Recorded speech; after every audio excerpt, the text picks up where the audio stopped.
पद। भेद विज्ञान जग्यो जिनके घट, शीतल चिंद भयो जिम चंदन। केली करी शिव मार्ग में, जग माही जिनि शूर के लघु नंदन। सत्य स्वरूप सदा जिनके, प्रकट्यो अवदात मिथ्यात्व निकंदन।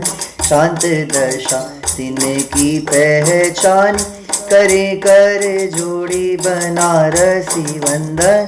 शांत दशा तिनकी पहचानी, करे कर जोड़ी बनारसी वंदन। करे कर जोड़ी बनारसी वंदन। ओम। हाँ, शुरू से निकालेंगे, एकदम शुरू से, पहले वाले छंद से। 5 मिनट लगेंगे पढ़ने।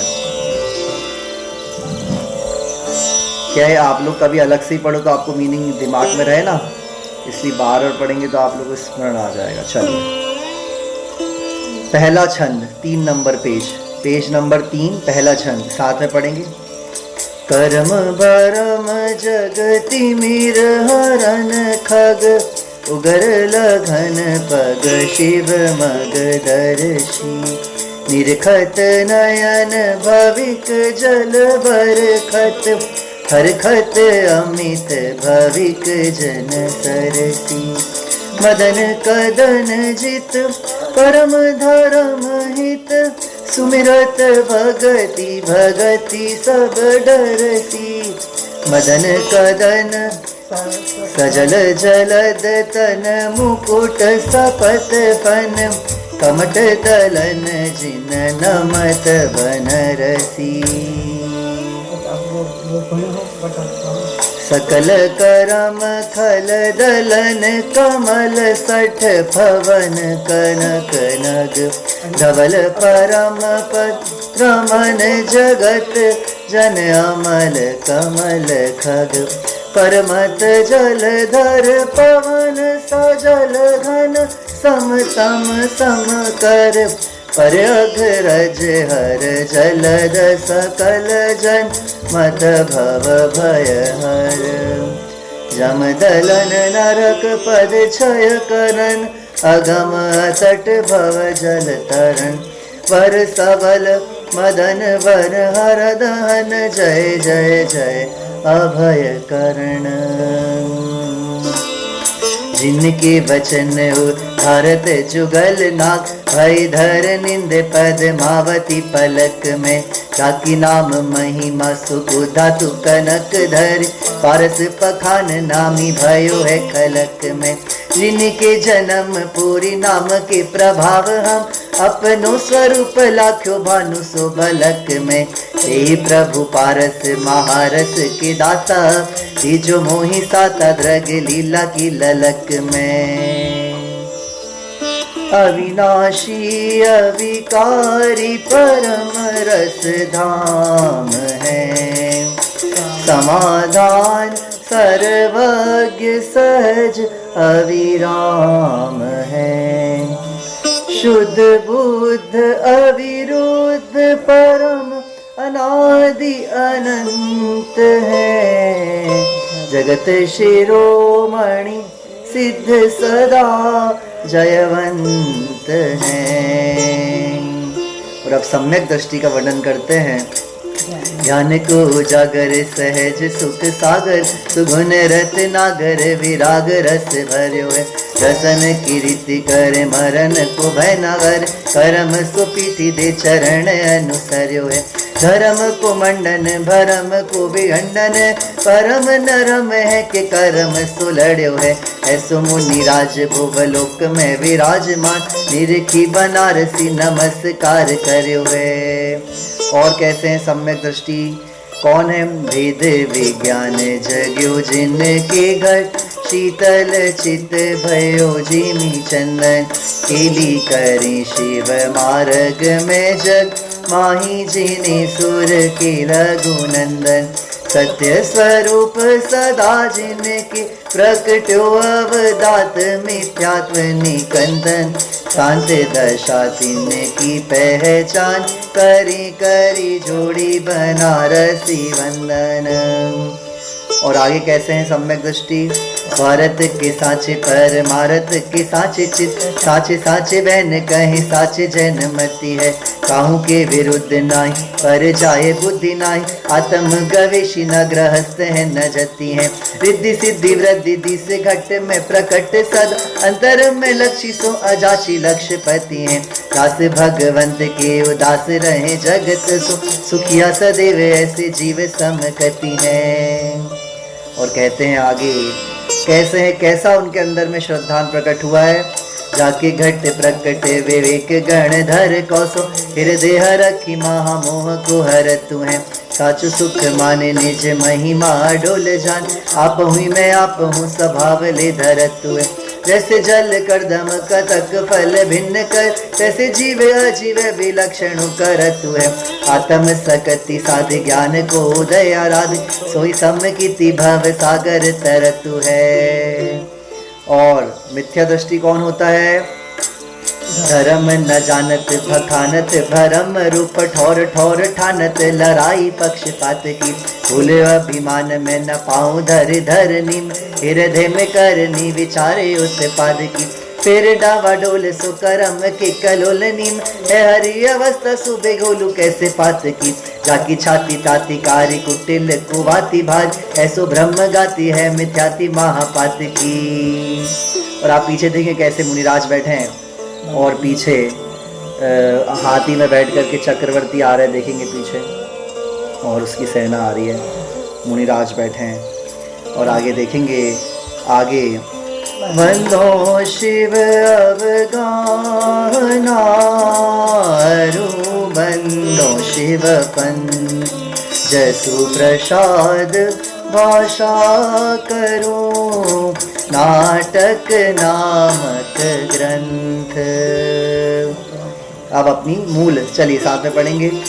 चेतन रूप अनूप मूर्ति सिद्ध समान सदा पद मेरो मोह महात्म आत्म अंग कियो पर संग महात्म घेरो ज्ञान कला उपजी अब मोहि कहो गुण नाटक आत्म घेरो जासु प्रसाद सधि शिव मारक वेगी मेटे भव वास बसेरो जासु प्रसाद सधि शिव मारक वेगी मेटे भव वास बसेरो। और अब कह रहे हैं कविवर कि मैं किस प्रकार ग्रंथ लिखने को तैयार हुआ हूँ और मैं तो अबोध हूँ। साथ में पढ़ेंगे। जैसे को मूरख महासमुद्र तीर वेको बुझानी सोदत भयो है जति नावरो जैसे गिरी ऊपर विरख फल तोड़े वेक पावनु पुरुष कोई उमगे उतावरो जैसे गिरी ऊपर विरख फल तोड़े वेको पावनु पुरुष जैसे जल कुंड में निरखी शशि प्रतिबिंब ताकि गही बेको कर नीचो कर टाबरो तैसे में अलप बुद्धि नाटक सारंभ कीनो गुनी मोही हंसेंगे कहेंगे कोई बाबरो। कितना सुंदर लिखा। ये ज्ञानी जन मुझे क्या अज्ञानी कहेंगे। और कैसे कर रहा हूँ मैं इस ग्रंथ की रचना। जैसे काहू रतन सुभिंद्यो है रतन कोई कामे सूत्र समय की डोरी पोई गई है तैसे बुद्ध टीकाकार नाटक सुगम कीनो तापरी अलप बुद्धि सुधि पर नहीं है जैसे कोई देश के पुरुष जैसी भाषा कहे तैसी तीनों के बाल कनी सिख लई है तैसे जो ग्रंथ को अर्थ कहो गुरु त्यों हमारी मति कहवे को सावधान भई है। मैं तो मात्र एक डोर बांध रहा हूँ मोती तो किन्ने पूर्वाचार्यों ने बना के रखे हैं। कबहु सुमति कुमति को विनाश कर कबहु विमल ज्योति अंतर जगती है कबहु दया है चित्त करत दयाल रूप कबहु सुलाल सा है लोचन लगती है कबहु आरती है कि प्रभु सन मुख आवे कबहु सुभारती है बाहर भगती है धरे जैसा जैसी तब करे रीति तैसी ऐसी हृदय हमारी भगवंत की भगती है। कैसे भी करके हमारे अंदर भगवान आपकी भक्ति है। मुख चल बेकुसोन कर मुख करे बोन, जाके रस बोन धुर लोन जो भुलत है। गुण को ग्रंथ निर्गुण को सुगम पंथ, जाको जस कहत सुरेश अकुलत है। यहीं के जो पक्षी दे उड़त ज्ञान गगन में, यहीं के भी पक्षी जल जाल में रुलत हैं। आटक को सुविमल विराट को सुविस्तार, नाटक सुनत ही ये फाटक खुलत हैं। और अंदर के फाटक खुल जाते हैं। शुद्ध कहूँ निश्चय कथा, कहूँ शुद्ध व्यवहार, मुक्ति पंथ कारण कहूँ अनुभव को आधार। वस्तु विचारत ध्यावते, मन पावे विश्राम। रस स्वादत सुख उपजे, अनुभव या को नाम। अनुभव चिंतामणि रतन, अनुभव है रस को। अनुभव मार्ग मोक्ष को, अनुभव मोक्ष स्वरूप। और अनुभव कैसा है? अनुभव के रस को रसायन कहत जग, अनुभव अभ्यास यह तीरथ की ढोर है। अनुभव की रस कहावे सोई पोर सासु, अनुभव अधोर सौधा पौधर की दौर है। अनुभव की के लिए है कामधेनु चित्रावेल, अनुभव को स्वाद पंच अमृत को कौर है। अनुभव करम तोड़े परम सुप्रीति जोड़े, अनुभव समान न धर्म कोई और है। समझ में आ रहा है कि नहीं आ रहा? और आगे हमने कल देखा था, चेतनवंत अनंत गुण परज सकति अनंत, अलख अखंडित सर्वगत जीव द्रव विरतंत। और जीव द्रव कैसा है? चैतन्य स्वरूप है। कैसा है?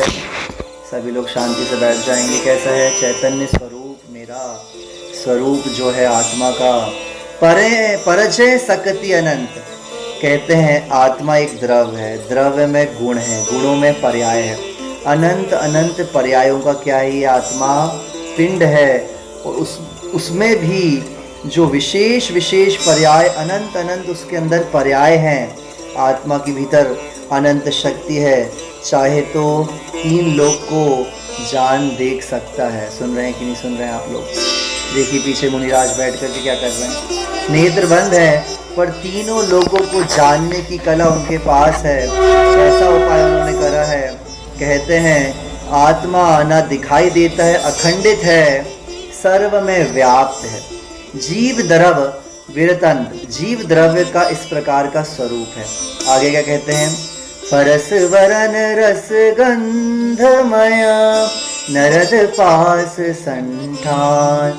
अनुरूपी पुद्गल दरव, नभ प्रदेश परवान। और कहते हैं पुद्गल द्रव्य का स्वरूप बताते हुए कविवर कहते हैं जो छूने योग्य है, जिसमें रंग है, स्वाद है, महक है, आदि गुणों से सहित है। और कैसा आकार बता दिया? डायमेंशनल बता दिया उसका। जो आज साइंस बोलती है रेक्टेंगल है, सबसे छोटा एटम जो है चौपड़ के पासे के समान के आकार का है। आत्मद्रव्य जो सिंगल द्रव्य है वह पुद्गल द्रव्य है, जो आकाश के प्रदेशों के अनुरूप कहा गया है। उत्कृष्ट परिणाम लोकाकाश के अनुरूप सूक्ष्मतम शुद्ध परमाणु आकाश द्रव्य एक प्रदेश के बराबर है। आगे पढ़ेंगे हम। जैसे सलिल समूह में करे मीन गति कर, तैसे पुद्गल जीव को चलन सहाई धर्म। और कहते हैं जिस प्रकार जैसे सलिल समूह को, जैसे सलिल मतलब पानी के समूह को सरोवर आदि में करे मीन गति कर, मछली को चलने में क्या करती है? सहायता करता है सरोवर में पानी। तैसे पुद्गल जीव को, ऐसे ही जब पुद्गल और जीव का संबंध जो हो गया है उसके कारण ये धर्म द्रव्य उनको सहायता करता है, किसके लिए? चलने के लिए सहायता करता है। उदासीन द्रव्य पीछे पीछे चलाता रहता है। धर्म द्रव्य का स्वरूप बताते हुए कवि कहते हैं बनारसी दास जी, जिस प्रकार स्वयं गमन करती हुई मछली को गमन करने में सरोवर आदि सहायक होते हैं, उसी प्रकार स्वयं चलते हुए पुद्गलों को और जीवों को चलने में धर्म द्रव्य सहायक है। देखो अकेले अकेले रहेंगे तो नहीं, सुन रहे हैं आप मैं क्या बोल रहा हूँ? आज आप एक पुद्गल को डाल दो, मोबाइल को डाल दो, आपके सरोवर में डाल दो, एक बार नदी में डाल दो, खुद से चलेगा क्या? तो वो भी नहीं चला रहे। हाँ, जीव और द्रव्य का जो संयोग हुआ है उसके कारण इस प्रकार की अवस्था बनती है कि वो उसको चलाने में सहायता, उसके ऊपर दोषारोपण आ जाता है। सबकी अपनी अपनी शक्तियां हैं। सरोवर का पानी, हाँ 6 द्रव्य करेंगे ना। सरोवर का पानी मछली को, हाँ सरोवर का पानी मछली को जबरन नहीं चलाता, पर जब मछली स्वयं चलना चाहती है वही, तब पानी उसकी सहायता करता है। यदि पानी मछली को चलाता तो मछली कभी ठहरती नहीं, चलती ही रहती। उसी प्रकार धर्म द्रव्य जीवों और पुद्गलों को जबरन नहीं चलाता है। जब जीव और पुद्गल गमन करना चाहते हैं तब उनको सहायता कर देता है।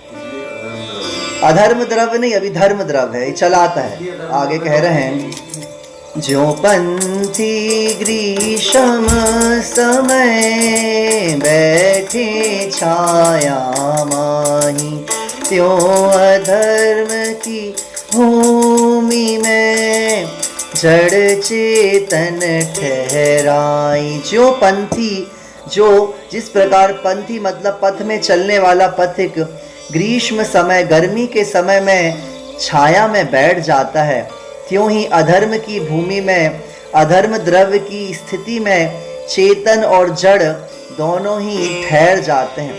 अधर्म द्रव्य का स्वरूप गर्मी में संतप्त मनुष्य वृक्ष की छाया देख करके उसके नीचे बैठ जाता है विश्राम के लिए। उसी प्रकार जीव और पुद्गल जब स्वयं गति पूर्वक ठहरना चाहते हो कि भैया रुकना है, तो ये सब अंदर अंदर बहुत ही माइक्रो लेवल में काम चल रहा है। जैसे अभी यहाँ से आवाज़ देखो अमेरिका में पहुँच रही, लंदन में भी पहुँच रही है। अब अमेरिका यहाँ से देखेंगे तो लंदन तक, अब आप सोचो पाकिस्तान की बाउंड्री बंद कर दी है कि नहीं कर दी है? सुन रहे हो? एरोप्लेन बंद कर दिए कि नहीं कर दिए? और कल तो हो भी गया है सिंदूर।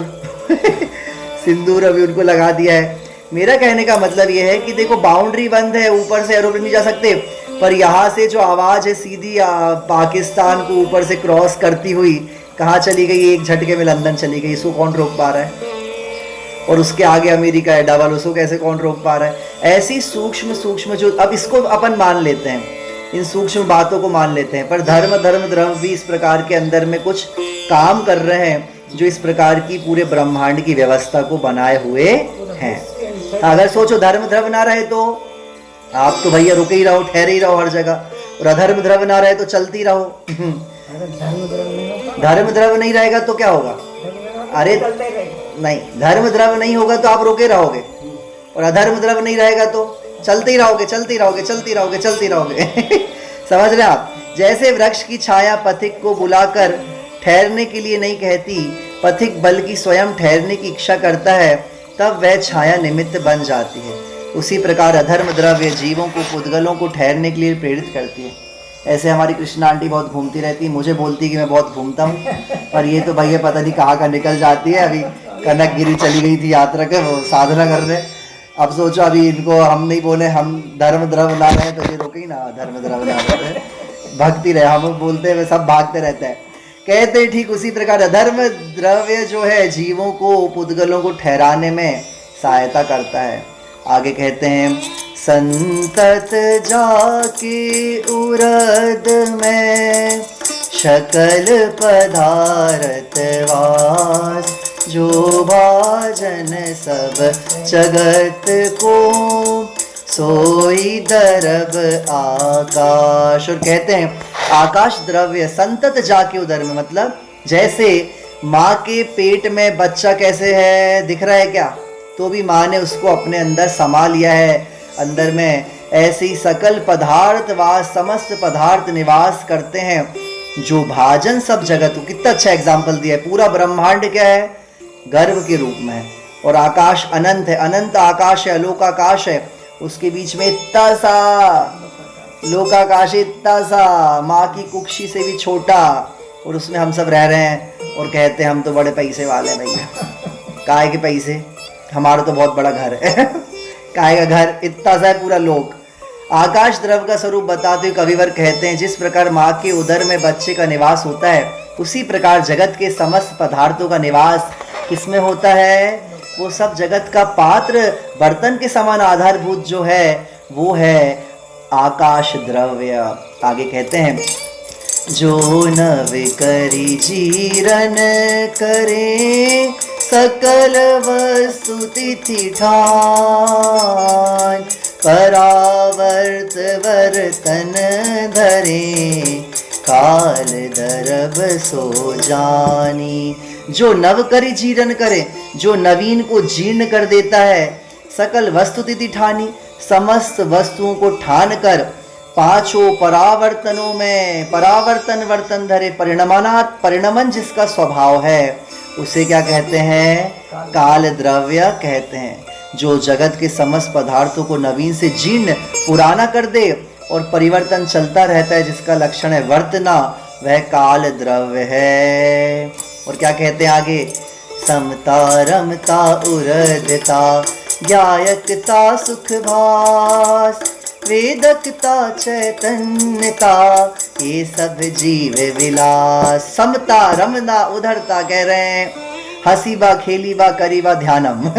ये आप अभी मॉडर्न भाषा में हो गया, और वो आप आदि भाषा में क्या कह रहे हैं? समता रमता ऊर्ध्व गमन, ऊर्ध्व उर्ध उधरता, मतलब ऊर्ध्व गमन जिसका स्वभाव है, साम्य भाव, रमता मीन्स रमण करना, ऊर्ध्व गमन जिसका स्वभाव है, ज्ञायकता सुखभास, और ज्ञायक स्वभाव, सुख का अनुभव करना, मात्र सुख का ही देखो चाहता क्यों है सुख? कोई भी जीव दुख चाहता है क्या? बोलो, कौन जीव है जो दुख चाहता है? वो उसने दुख को भी क्या सुख का स्वरूप मान लिया, इसलिए वो दुखी होता रहता है। कई लोग ऐसे रहते हैं, जब तक उनको थोड़ा दुखी उखी ना हो जाए तो अच्छा ही लगता है, तो वो उनने क्या है, उसको दुख को ही सुख का रूप मान लिया, उनको लग रहा है दुखी होके सुखी हो रहे हैं। समझ रहे आप? तो वास्तव में पर आत्मा का जो स्वरूप है वो सुख स्वरूप है, वो सुखी रहना चाहता है, हर जीव सुखी रहना चाहता है, कोई दुखी नहीं रहना चाहता है। डरते भी क्यों है? सुख के लिए। भय भी क्यों करते? सुख के लिए। इकट्ठा क्यों करते हैं? सुख के लिए। क्यों कर रहे हैं? बोला आप, सब सुख के लिए कर रहे हैं, सुख के लिए कर रहे हैं। और अभी हम लोग जब दृष्टि पलट गई तो भी क्यों कर रहे हैं? किसके लिए कर रहे हैं? जब दृष्टि पलट गई तो भी किसके लिए कर रहे हैं? परम सुख के लिए। लोभ तो है ही पर जब ये लोभ भी छूट जाएगा तब हो जाएगा, आप परम सुखी हो जाएंगे। सुन लीजिए आप, लोभ के अस्तित्व में सुख की कणिका पूर्ण आपको अनुभवन में नहीं आएगी, याद रखें। जब ऐसा हो जाए कि सुख का लोभ चला जाए, सुख प्राप्त करने का, वो उदासीन वृत्ति में आपको सुख हुआ है, आपको पता नहीं चलेगा। पर समझ रहे दादी? ऐसा नहीं होता है, ऐसा नहीं होता है ऐसा मतलब होता नहीं है एक्चुअली, वो उदासीनता है वहां पे। क्योंकि हम जो कल्पना कर रहे हैं ना, वो लोभ के कारण कर पा रहे हैं हमको, क्योंकि ये सब संसार में सुनने नहीं मिला, इसलिए हमको अच्छा लग रहा है। अब ये सुनते सुनते भी वही उदासीनता आ जाएगी बाहर से, पर भीतर से जो लोभ का अस्तित्व चला जाएगा ना, तो सुख की कल्पना नहीं होगी, सुख का अनुभव नहीं होगा, मात्र अनुभव स्वरूप आत्मा होगा। सुख वहां पे ऐसा कुछ आपको आएगा नहीं कि सुख हो रहा है। समझ रहे आप मैं क्या बोल रहा हूँ? जैसे पीछे मुनिराज देखिए, अब वहां गर्मी धूप में बैठे हैं, पर तो भी सुख। पीछे चक्रवर्ती का आ रहा है, देखो हाथी, सैनिक आ रहे हैं, और वो उसको लग रहा है कि इसमें सुख है। और महाराज भी छोड़ के आए थे कि सुख प्राप्त करेंगे। कौन सा सुख दादी? अतीन्द्रिय सुख। पर ये भी कल्पना थी, पर जब आकर के वो ध्यान में बैठ गए और वो लोभ भी छूट गया। जब कौन सा गुणस्थान में, 10वें गुणस्थान में, जब सूक्ष्म लोभ भी छूट जाता है, तब जाकर के क्या प्राप्त होता है? मोक्ष सुख। वहां पे कोई सुख की इच्छा नहीं है, पहले इच्छा त्याग दो तो मिल जाएगा। कहते हैं जीव की परिणतियों का वर्णन करते हुए कविवर कहते हैं, साम्य भाव, राग द्वेष से रहित, वीतराग स्वरूप में रमण करना, ऊर्ध्व गमन, ऊपर को जाना, ज्ञाता दृष्टा रहना। सुन रहे हैं आप लोग? बिल्कुल ऐसे बैठ गए आप लोग, बिल्कुल भगवान जी बन गए, ज्ञाता दृष्टा बन गए आप सब। माया आंटी, दुकान में बैठे बैठे एक बार ज्ञाता दृष्टा बन के दिखाओ। फिर दुकान से कोई उठा के कुछ ले जा ले तो बोलना मत कुछ। तो भैया अभी ज्ञाता दृष्टा ऐसे थोड़ा मुश्किल है, पर अभ्यास हम कभी कभी थोड़ा थोड़ा कर सकते हैं। सहज आत्मिक सुख। क्या लिखने वाले भी ज्ञाता दृष्टा अभी तो नहीं है। हाँ हाँ हाँ हाँ हाँ हाँ, अब वो आगे उनकी आएगी ना स्टोरी। सहज आत्मिक, हाँ तो प्रैक्टिस करना होता है, अभ्यास। अभ्यास से आप उस ज्ञाता दृष्टा स्वभाव को साध सकते हैं। प्रति समय आत्मिक सुख का वेदन, चेतन रूप अर्थात स्व पर प्रकाशीपना, ये सब जीव का विलास है, वैभव है, ये जीव के सहज कार्य हैं। और क्या करता है आगे देखेंगे। तनता मनता वचनता जड़ता जड़ सम्मेल, लघुता गुरुता गमनता, ये अजीव के खेल। तनता मनता वचनता, और क्या करते हैं, शरीर रूप परिणमन, मनता मन रूप परिणमन, वचनता बोलना, मन से विचार करना, शरीर रूप जड़ता जड़ रूप अचेतन, जड़ सम्मेलन अचेतनपना, अन्य जड़ पदार्थों का मिलन हो जाना, लघुता गुरुत्वा गमनता, छोटे बड़े हल्का भारी गमन आदि करना, ये तो सब अजीब का खेल है। अब आप लोग चिपक गए हैं इसलिए अजीब से तो संसार में अपन सब घूम रहे हैं। ये शब्द भी क्या है, शब्द क्या है, पुद्गल है। अजीव द्रव्य की परिणति का वर्णन करते हुए आचार्य कहते हैं, शरीर मन वचन अचेतनपना, सुख दुख का वेदन ना होना जिसको, वो क्या है, जड़ का ही जड़ में मिल जाना, हल्का होना भारी होना, गमन करना, एक क्षेत्र से दूसरे क्षेत्र जाना, ये सब क्या है, ये अजीव द्रव्य की परिणति है। संसार का ये सारा खेल अजीव का है, जीव का नहीं है। देखो कितना अच्छा कह रहे हैं, ये जीव का नहीं है। कहाँ गए भैया?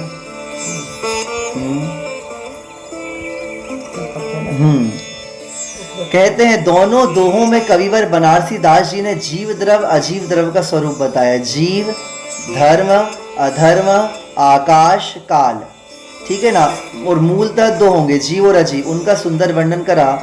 इसी प्रकार से आगे कहते हैं, लेकिन हम अज्ञानी जीवों को इन दोनों द्रव्यों का मिला जुला श्रद्धान ज्ञान और तदनुरूप आचरण होने से ही हम प्रति समय दुखी हैं। सुन रहे हैं, सारा दुख दृष्टि के मिथ्यात्व होने का है, और जिस दिन दृष्टि में भीतर में अभिप्राय बदल जाता है, सम्यक दृष्टि हो जाती है, तो क्षण भर में हम क्या हो जाते हैं, हंस के दिखाइए सभी, ऐसे सुखी नहीं होना है। पर अंदर में परिणति बदले तो सुखी हो जाए। क्या कह रहे हैं, जो विशुद्ध भावनी बंधे अर उरध मुख होय, जो सुखदायक जगत में पुण्य पदारथ सोय। जो विशुद्ध भावनी बंधे, क्या कह रहे हैं, संक्लेश रहित शुद्ध शुभ भाव से बंधता है, ऊर्ध्वमुखी होता है, उर्ध्वमुखी हो जाता है, मात्र शुद्ध शुद्ध भावों का परिणमन भीतर में चलना चाहिए। पहले भी आक्रमण होते थे, युद्ध होते थे, वनों में मुनिराज बैठे रहते थे, सेना निकलती थी, वहां से मुनिराज बैठे हैं, उनके ऊपर बंदूक तानी है। अब उनके पास कुछ हो तो दें कुछ है ही नहीं, तो ना उनको डर है ना कुछ है, वो अपनी मस्ती में बैठे हैं और कुछ है नहीं। अब उनका मन होगा तो मार देंगे, नहीं होगा तो नहीं मारेंगे, पर वो तो बाहर से शरीर को अपना मानते ही नहीं थे। तो कहते हैं शुद्ध भाव से जो बंधता जाता है, उरध ऊपर की ओर गमन करने का स्वभाव जिसका है, जो सुखदायक जगत में सुख देने वाले संसार में देने वाला संसार है, वही पुण्य पदार्थ है। क्या है, वही पुण्य पदार्थ है। पुण्य का स्वरूप बता रहे हैं और फल बताते हैं कि जो विशुद्ध भावों से संक्लेश रहित शुभ भावों से ऊर्ध्वमुखी ऊपर की ओर गमन करे, जिसके फल के फल में स्वर्ग आदि की प्राप्ति होती है। कहते हैं ना, बिल्डिंग में भी सबसे ऊंचा वाला सी साइड, सी दिखता है, जहाँ से 50वें माले में मिलेगा सी, जितना सी फेसिंग अपार्टमेंट, जितनी ऊपर जाओगे उतना उतना उसकी वैल्यू बढ़ती जाएगी। समझ रहे आप? ऐसे यहाँ पे है, ऊर्ध्व गमन जिसका स्वभाव है, वह पदार्थ पुण्य रूप है, संसारिक सुख देने वाला है। पर याद रखें, संक्लेश भावनी बंधे सहज अधोमुख होय, दुखदायक संसार में पाप पदार्थ सोय। कहते हैं संक्लेश भावनी बंधे, संक्लेश परिणामों से किसका बंधता है और सहज ही अधोगति हो जाती। इसलिए अपने परिणामों को संभालो भैया। मेन परिणाम है, बाहर से आप कुछ भी कर रहे हैं वो अभी नहीं देखा जाएगा, पर मेन परिणाम अगर गड़बड़ हैं तो घोटाले हैं। समझ रहे कि नहीं समझ रहे? एक चक्रवर्ती है, वो रथ में बैठा बैठा भी युद्ध नहीं कर रहा है, सटखंड जीत लिया तो भी भावों में संक्लेश परिणाम नहीं चल रहे हैं। सुन रहे हैं? और एक उनके भैया है बाहुबली, छोड़ छाड़ के चले गए, भैया के पैर भी पड़ के चले गए, तो भी भीतर में संक्लेश परिणाम है, इसलिए खड़े हैं। समझ रहे आप? पिताजी बोल रहे हैं कि तुम ज्यादा वैरागी हो घर में रह के, वो बाहुबली देखो जंगल में खड़े हैं। संक्लेश परिणाम अंदर में है, सहज ही अधोगति का कारण होती है। दुख देने वाला संसार में वही पाप नाम का क्या है? पदार्थ है, तीव्र कषाय से बंधता है, अधोगति रूप उसका फल मिलता है, निरंतर दुखी होता रहता है। अब बताइए, आप लोग के चेहरे देख के क्यों लग रहा है या तो आप लोग दुखी हैं या सुखी तो लग नहीं रहे, या तो आप लोग आत्मा में चले गए हैं, ना सुखी है ना दुखी हैं। अब दोनों में से क्या है मुझे नहीं पता। इस प्रकार से यहाँ पर क्लियर कर रहे हैं कि भैया पुण्य फल की वांछा रखते हुए यदि पुण्य क्रियाएं की जाएं तो ऐसे अशुद्ध भावों से तो पुण्य ही भी नहीं बंधता है। अर्थात सांसारिक सुख की इच्छा रूप निदान भाव रखते हुए यदि भगवान की पूजा अर्चना व्रत तप दया आदि करते हैं तो उससे पुण्य नहीं होता है। किसकी इच्छा रखते हुए? संसार की। क्यों पूजा करते हैं आप लोग बताइए? कुछ मिल जाए बस, भगवान एक अच्छी बहू मिल जाए। बताओ, बहू मिलना पाप कर्म का होता है कि पुण्य कर्म का होता है? तुम्हारा तो कुछ लाभ होगा ना, नहीं ज्यादा। सोच लो अब आप, क्या कभी किसान भूसा पाने के लिए खेती करता है क्या? लेकिन यदि वही किसान गेहूं की खेती करता है तो भूसा तो सहज ही मिल जाता है। उसी प्रकार जो साधक बिना किसी स्वार्थ के आत्महित के लक्ष्य से, जिनेंद्र भगवान की आत्महित का लक्ष्य होना चाहिए, व्रत दान दया आदि करता है, अशुभ कर्मों की सहज ही निर्जरा आंशिक रूप में हो जाती है और पुण्य रूपी फल मिल जाता है। आगे कहते हैं, जोई करम उद्योत धरी, होई क्रिया रसरत, कर से नूतन करम को, सोई आश्रव तत्व। जब कर्म उदय में आता है तब होई क्रिया रस, तब कार्य प्रवृत्ति राग सहित होती है। कर से नूतन कर्म को, और जिससे नवीन कर्मों का आश्रय होता है, वही आश्रय तत्व। एक एक तत्व बता रहे हैं, जीव तत्व, अजीव तत्व, आश्रय तत्व। कर्मों का उदय आता है, उस रूप आपके परिणाम हो जाते हैं, वह राग रूप परिणाम आपके जुड़ जाते हैं, उस रूप प्रवृत्ति हो जाती है, और नवीन कर्मों को वो जो राग है आपकी ओर खींचता जाता है। सुन रहे हैं कि नहीं सुन रहे हैं? स्वाध्याय के समय पुण्य रूपी को खींचेगा और एकदम निश्चल हो जाएंगे, निर्विकल्प हो जाएंगे। उस समय कुछ भी आता नहीं है, ठसाठस कर्म वर्गणाएं भरी हुई हैं, जीव आकुलता व्याकुलता होता है, उसके प्रभाव से नवीन कर्मों का आश्रय होता है। वरना तो कर्मों की निर्जरा भी हो जाए और उदय में शांत रहे तो वो भी हो सकता है। इसलिए मात्र क्या करना है? अनुभव चिंतामणि रतन, अनुभव है रस को, अनुभव मार्ग मोक्ष को, अनुभव मोक्ष स्वरूप। अब विषयों में नाही रमेंगे, चिदानंद पान करेंगे। अब चहु गति में नाही रुलेंगे, चिदानंद पान करेंगे। मैं नहीं तन का, तन नहीं मेरा, चेतन भाव में मेरा बसेरा। हो अब भेद विज्ञान करेंगे, चिदानंद पान करेंगे। विषयों का रस विष का ही प्याला, चेतन का आनंद निराला। ज्ञान में ज्ञान लखेंगे, चिदानंद पान करेंगे। ज्ञान में गायक प्रभु मेरा गायक भाव में मेरा बसे राब केवल ज्ञान लहेंगे चिदानंद पान करेंगे अब विषयों में नाही रमेंगे चिदानंद पान करेंगे जे स्वरूप समझा बिना पाम्यो दुखानंद समझाव्यो ते पद नमो श्री सद्गुरु भगवंत जा वाणी के ज्ञान ते सूझे लोकालोक सो वाणी मस्तक नमो सदा देत हूँ डोक। जय जय गुरुदेव। सहजात्म स्वरूप परम गुरु शुद्ध चैतन्य स्वामी अंतर्यामी भगवान इच्छामि वंदामि नमस्यामि। ओम पंच परमेष्टि भगवान की जय। जिनवाणी मात की जय। शुद्धात्म देव की जय। लो गाते हैं तो नहीं नहीं गा रहे नहीं इसमें